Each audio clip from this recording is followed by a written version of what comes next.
One day there was a king who had courtiers, servants, and slaves whom he really loved and who, he was sure, loved him as well. However, he wanted to be sure whether they really loved him or not.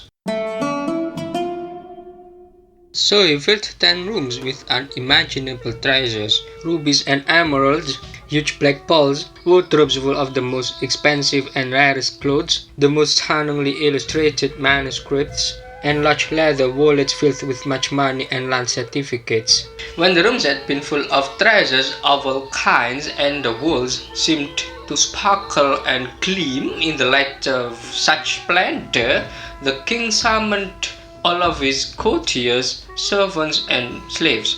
"Today I relieve you of your duty to serve me," said the king. "You are also completely free to take whatever you want in the rooms in front of you." You can imagine how noisy it was. The prime minister, who seemed strict in his daily life, began dancing around and scooping up as many pearls and land certificates as he could take. But one slave who was loved so much by the king didn't move at all.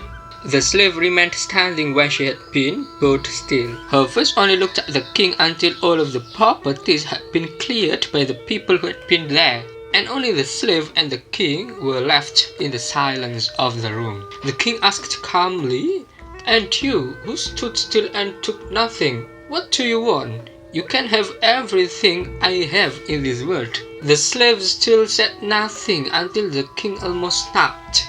"What do you want? I order you to tell me." And the slave said, "I want you, O my king." There she is, the true Sufi, not wanting palaces, money, power, possession, or pearls.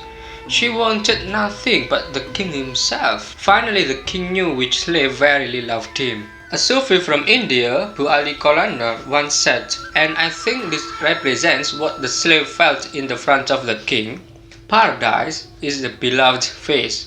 Distant from him is hell. See you."